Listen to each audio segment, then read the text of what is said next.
As we see, Kepler's laws are based on observation, but this Kepler's law helps Newton to formulate his theory of universal gravity.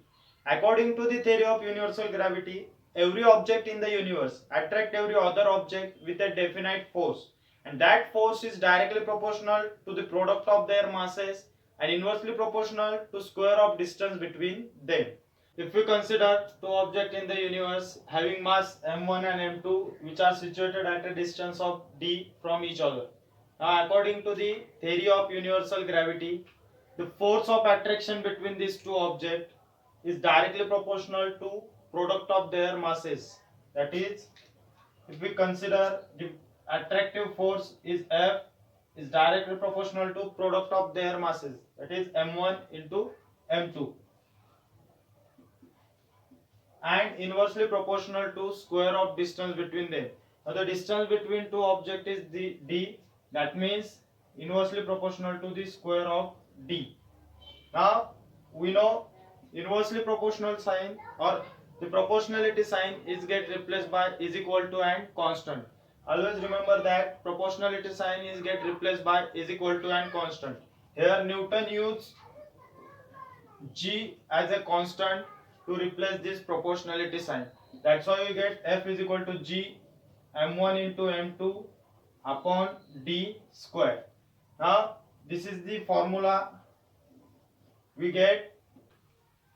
As we see from the theory of universal gravity, we get the equation of force of attraction between any two objects in the universe as F is equal to g m1 into m2 upon d square. आता यामध्ये F means force of attraction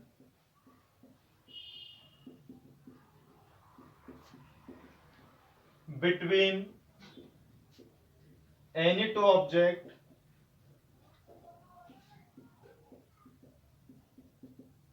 in the universe. Then G is called as universal gravitational constant, and m1 and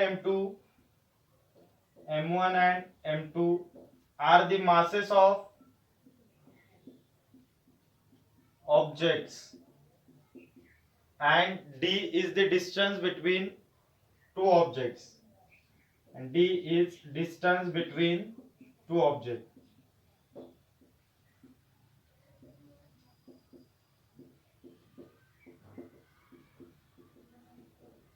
Now जर आपल्याला force of attraction कोणत्याही दोन object मधलं force of attraction जर find करायचं असेल आणि जर आपल्याला m1 m2 आणि d जर माहिती असेल तर आपण फोर्स ऑफ अट्रॅक्शन त्या दोन ऑब्जेक्ट मध्ये फाइंड करू शकतो. पण जर आपण मास आणि डिस्टन्स हे जर चेंज केले तर फोर्स ऑफ अट्रॅक्शन ते पण चेंज होणार. आपण काही कंडिशन्स बघू कसे फोर्स ऑफ अट्रॅक्शन चेंज होतं मास चेंज झाल्यावर आणि डिस्टन्स चेंज झाल्यावर. आता आपण पहिली कंडिशन बघू. If mass of one object is double, म्हणजेच जर आपल्याला फोर्स ऑफ अट्रॅक्शन काढायचा असेल कोणत्याही दोन ऑब्जेक्ट मधील, जर त्यापैकी एका ऑब्जेक्टचं मास जर डबल झालं तर फोर्स ऑफ अट्रॅक्शन वर त्याचा काय परिणाम होईल ते आपल्याला बघायचं. Now if we consider object A and object B having mass m1 and m2 and the distance between these two objects is d. आता या दोन्ही ऑब्जेक्ट पैकी जर आपण कन्सिडर केलं कोणताही एक ऑब्जेक्ट ज्याचं मास डबल झालेलं आहे. आता आपण कन्सिडर करू ऑब्जेक्ट ए ज्याचं मास डबल झालेलं आहे. इथं आपण m1 कन्सिडर केला होता, डबल झाल्यामुळे आपण इथं 2m1 कन्सिडर करणार. आणि इथं दुसरा जो ऑब्जेक्ट आहे ऑब्जेक्ट बी त्याचं मास आपण चेंज नाही केलेलं त्याच्यामुळे त्याचं मास आपण m2 कन्सिडर करणार. ह्या दोघांमधलं डिस्टन्स सुद्धा आपण चेंज नाही केलेलं त्याच्यामुळे डिस्टन्स पण d राहणार. Now according to the theory of gravitational attraction ह्या दोन ऑब्जेक्ट मधलं फोर्स ऑफ अट्रॅक्शन जे आपल्याला माहिती आहे F is equal to G m1 m2 upon d square.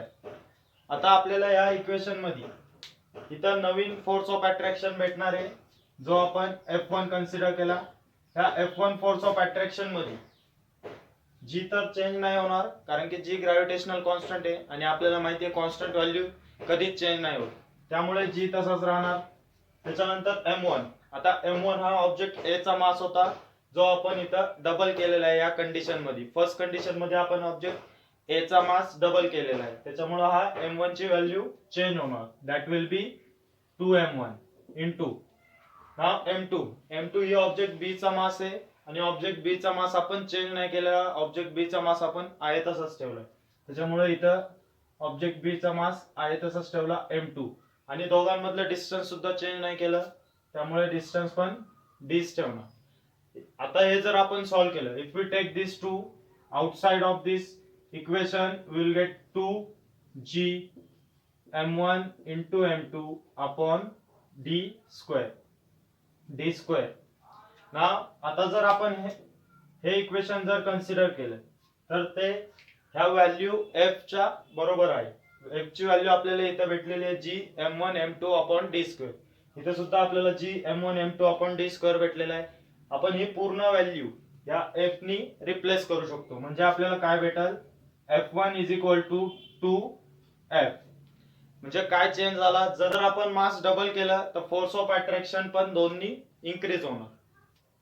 आता आपण सेकंड कंडिशन बघणार आहे, ज्या कंडिशन मध्ये डिस्टन्स बिटवीन टू ऑब्जेक्ट हे डबल झालेले आहे. आता या सेकंड कंडिशन मध्ये आपल्याला दोन ऑब्जेक्ट मधील डिस्टन्स हे दोन्ही इन्क्रीज करायचे. आता आपल्याला जनरल कंडिशन माहिती आहे, mass of object A is m1 and mass of object B is m2 and distance between these two objects is d. Now in next condition we have to change this distance by twice. That means we have to double this distance between two objects. आता जर आपण दोन object मधील distance increase केलं पण त्या दोन्ही ऑब्जेक्टचे mass same ठेवले. आता ऑब्जेक्ट A चा मास आहे m1 आणि ऑब्जेक्ट B चा मास आहे m2. आपण मास चेंज नाही केले पण या दोघांमधला जे डिस्टन्स होतं ते आपण चेंज केलं. आता ते कितीने चेंज केलं तर ते डिस्टन्स आपण डबल केलं. डबल म्हणजे इथं 2d. d हे दोन ऑब्जेक्ट मधील जनरल डिस्टन्स होतं ते कितीने इन्क्रीज झालंय, डबल झालं म्हणजे 2 ने इन्क्रीज झालं. आता आपल्याला या दोघांमधील फोर्स ऑफ अट्रॅक्शन फाइंड करायचं आहे. आता आपल्याला जनरल फॉर्म्युला माहिती आहे फोर्स ऑफ अट्रॅक्शनचा, जो आहे g m1 m2 upon d square. Now new force of attraction will be F1 is equal to g as it is because it is gravitational constant into m1 as it is because mass of both the object remains same. That's why m1 into m2 upon distance of between two objects get changed. That's why we are taking here distance between two objects is 2d bracket square. If we solve this we will get F1 is equal to g m1 into m2 upon 2 square is 4 and d square is d square. Now F1 is equal to, if we take this 4 outside of these values we will get 1 upon 4 g m1 m2 upon d square. आता ही जर value आपण बघितली तर ही value f च्या value एवढीच आहे, म्हणून आपण ही व्हॅल्यू f ने रिप्लेस करू शकतो. Therefore F1 is equal to 1 upon 4 into f. ह्या कंडिशन मध्ये आपल्याला काय भेटले, जर आपण दोन ऑब्जेक्ट मधील डिस्टन्स जर डबल केलं तर आपल्याला फोर्स ऑफ अट्रॅक्शन हे 4 टाइम्स कमी होणार. 1 upon 4 म्हणजे कमी झालेले आहे. जर आपण डिस्टन्स जर इन्क्रीज केलं, डिस्टन्स जर डबल केलं तर फोर्स ऑफ अट्रॅक्शन हा 4 टाइम्स नी कमी होणार आहे.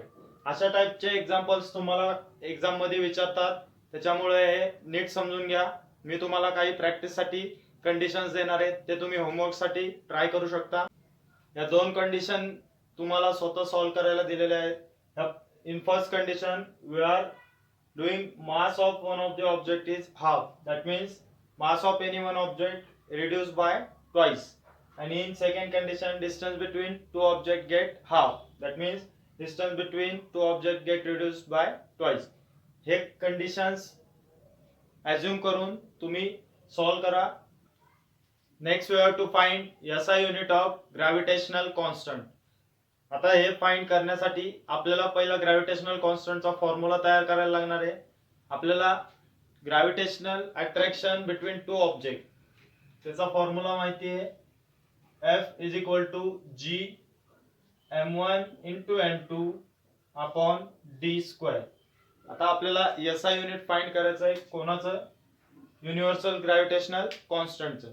त्यामुळे युनिव्हर्सल ग्रॅव्हिटेशनल कॉन्स्टंट एका साइडला ठेवा आणि बाकी सगळ्या व्हॅल्यूज एका साइडला शिफ्ट करा.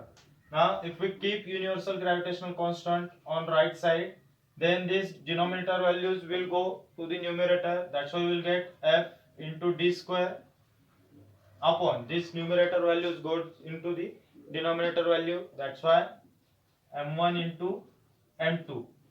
Now to find SI unit of G, that is SI unit of gravitational constant. To find this SI unit of gravitational constant, we should know the SI units of all these terms. Now we know SI unit of force. SI unit of force is Newton. Then SI unit of distance, we measure distance in meter. That's why meter. But here we are taking distance square. That's why we will get here meter square divided by M1 and M2 are the masses of that object, and we know masses are calculated in kg. That's why kg into kg. Kg into kg is kg square. That's why we'll get Newton meter square per kg square.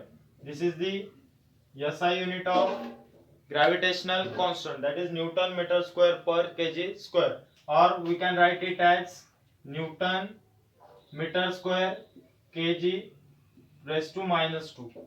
This is the SI unit of gravitational constant.